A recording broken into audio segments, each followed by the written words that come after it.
శ్రీ శైవక్షేత్రం పీఠాధిపతి శివస్వామి ఆర్ఎస్ఎస్ నేత యుగంధర్ జీ మాట్లాడుతూ హిందువులు ఐక్యంగా ఉన్నప్పుడే ప్రపంచ శాంతి సాధ్యమవుతుందని అన్నారు. బ్రిటిష్ పాలకుల విధానాల వల్లే హిందువుల మధ్య చీలిక ఏర్పడిందని, పరమతాల విస్తరణ కారణంగా భారతదేశం విభజనకు గురైందని పేర్కొన్నారు. స్వాతంత్రం వచ్చినప్పటికీ ఇప్పటికీ కొన్ని స్వార్థపర శక్తులు హిందువుల మధ్య విభేదాలు సృష్టించేందుకు ప్రయత్నిస్తున్నాయని వారు ఆరోపించారు. హిందూ ధర్మం కారణంగానే భారతదేశానికి ప్రపంచ దేశాల్లో గౌరవం లభించిందని తెలిపారు. ప్రపంచ శాంతిని కోరుకునే దేశమైన భారత్ స్వాతంత్రం అనంతరం ఒక ప్రపంచ యుద్ధానికి కారణం కాలేదని చెప్పారు. హిందువులు జనాభా పెంచేందుకు కుటుంబ నియంత్రణకు దూరంగా ఉండాలని పిలుపునిచ్చారు. పిల్లలను పెంచలేమని భావించేవారు ఆర్ఎస్ఎస్కు దత్తత ఇవ్వాలని సూచించారు.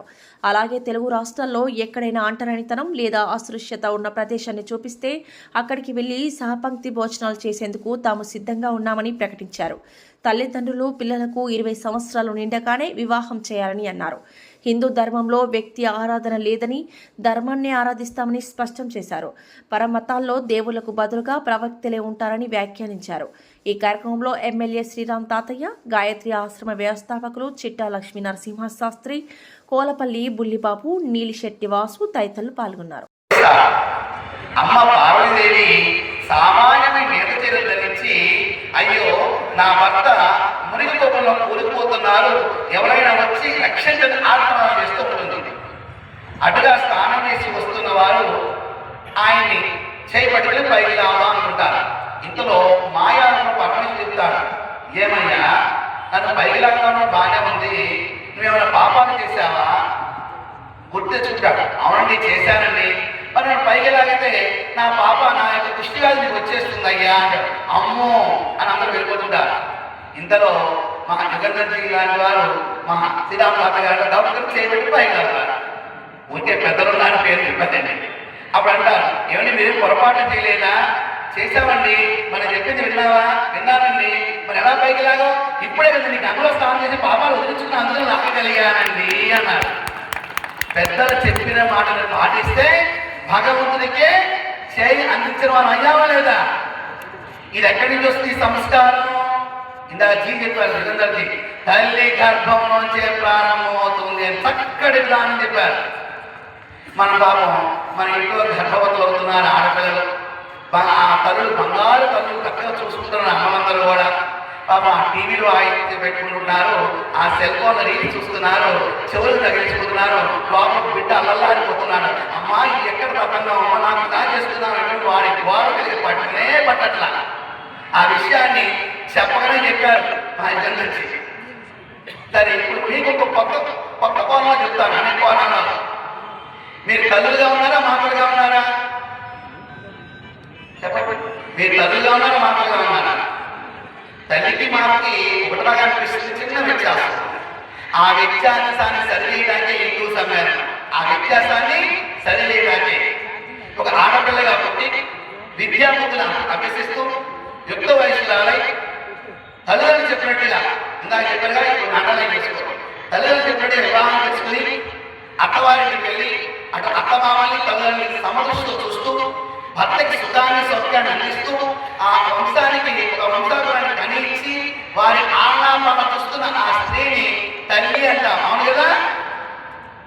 అదే తల్లి మీరందరూ మాట్లాడండి. అదే తల్లి మీలాగా ఆధ్యాత్మ చైతన్యాన్ని కలగజేసుకుని సంఘంలో సమాజం తన వంతు పాత్ర పోషించినప్పుడు ఆమెను మాత అని పిలుస్తాం. కాబట్టి మీరందరూ మాటలు మిగిలిపోయిన తల్లులకి చేయి మీరే అందించాలి. అదే హిందూ ధర్మ సమ్మేళనం.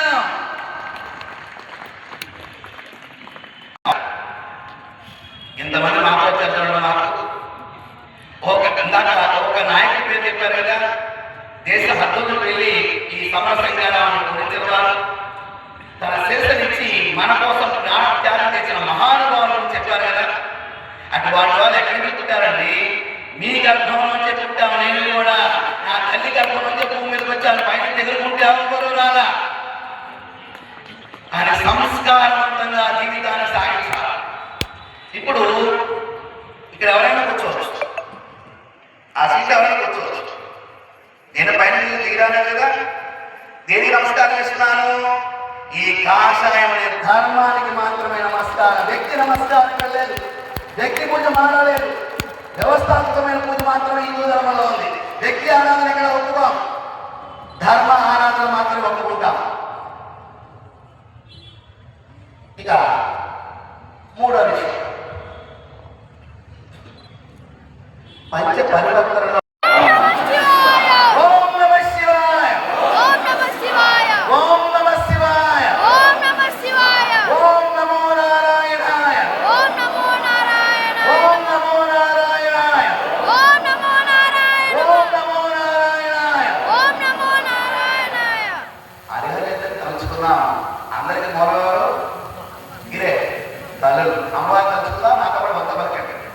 జయతో జయతో జయతు జయతు, జయతో జయతో జయతు జయతు, బాలా భారతి బాలామాలతి, బ్రహ్మరూప బ్రహ్మరూప, జయతో జయతో జయతు జయతు, జయతో జయతో జయతు జయతు, బాలా వైష్ణవి వైష్ణవి, విష్ణు రూప విష్ణురూప, జయతో జయతో జయతు జయతు, జయతో జయతో జయతు జయతు, బాలా రౌద్రిణి రుద్ర రూప జయతో జయతో జయతో జయతో జయతు జయతు, బాలా చిన్మయి బాలా చిన్మయి, జ్ఞాన రూప జ్ఞానరూప, శ్రీరాజరాజేశ్వరి పరదేవతాభ్యో నమః. చెప్పండి. ప్రాతకాలం పరాదేవికి ప్రణతులు. మధ్యాహ్న కాలం మహాదేవికి మంగళహారతులు. సాయంకాలం శివాదేవికి సన్నతులు. నిషీధకాలం శ్రీ రాజరాజేశ్వరి మాతకు నీరాజనాలు.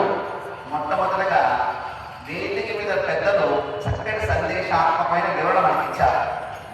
మన వాళ్ళు ఎవరు పెద్దల మాట సత్యంగా ఉంటారు. పెద్దల మాట పాటిస్తే భగవంతుడికి చెయ్యందించిన వారు అవుతాం అంటారు. ఎవరికి? భగవంతుడు మనకి కాదు, భగవంతుడికి మనమే చేయించిన వారు అవుతాం. ఎలాగా అనే విషయం మీతో పంచుకుంటా. ఫస్ట్ ఒకసారి మహాకైలాసంలో పార్వతీ పరమేశ్వరుడు మాట్లాడుకుంటున్నారు. అమ్మ పార్వదేవి పరమేశ్వరుడు అంటుంది, నాగా మీరు కాశీ క్షేత్రానికి గొప్ప వరాన్ని ఇచ్చారు కదా, అక్కడ మణికంఠిగా ఘాట్లో స్నానం చేస్తే వారు పునీతులు అవుతారని చెప్పారు, మోక్షగాములు అవుతారన్నారు కదా. మరి ప్రతిరోజు వందల వేల లక్షల మంది స్నానం చేస్తున్నారు, ఇంతమంది మోక్షగాములు అయిపోతే సృష్టికారికి మనం వ్యత్యాసం వస్తుంది, ఇది ఎలాగా అని ప్రశ్నిస్తుంది. దేని మంచి ప్రశ్న వేస్తాం.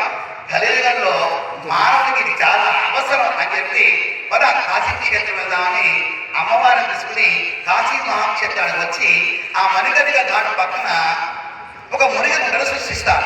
ఆర్ఎస్ఎస్ అని రాస్తుంది. ఆర్ఎస్ఎస్ నాకు భద్రత, ఆర్ఎస్ఎస్ విశ్వాసం, ఆర్ఎస్ఎస్ నమ్మకం, కాబట్టి ఎక్కాను.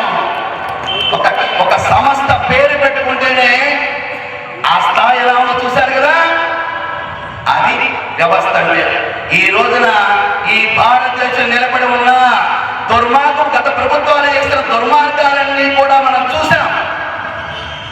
ఓ పక్కన 72 లక్షల చదరపు కిలోమీటర్ల విస్తీర్ణ అఖండమైన భారతదేశం పాకిస్తాన్గా, నేపాల్గా, భూటాన్గా, బర్మాగా, బంగ్లాదేశ్గా, టిబెట్గా, శ్రీలంకగా ముక్కల చెక్కలయ్యి 36 లక్షల చదరపు కిలోమీటర్ల పడిపోయింది.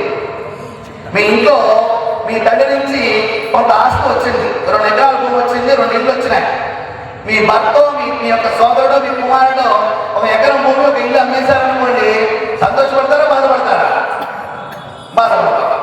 మరి 72 లక్షల చదరపు కిలోమీటర్ల భూమి నుంచి సగానికి పైన భూమి మీ దేశాలకు వెళ్ళిపోతే ఎవరికైనా చేయనుకుంటున్నట్టుందా? ఎందుకంటే మనకు తెలియదు. మనకు తెలియకుండా పరిపాలన చేస్తే జగన్మోహన్ ప్రభుత్వం. కానీ ఇప్పుడు ప్రపంచం అంతా మన చేతుల్లోనే ఉంది. అన్ని విషయాలు మనకు తెలుస్తున్నాయి. ఎవరు నటిస్తున్నారు, ఎవరు అన్యాయం చేస్తున్నారు, ఎవరు ఈ దేశాన్ని పాడు చేస్తున్నారు.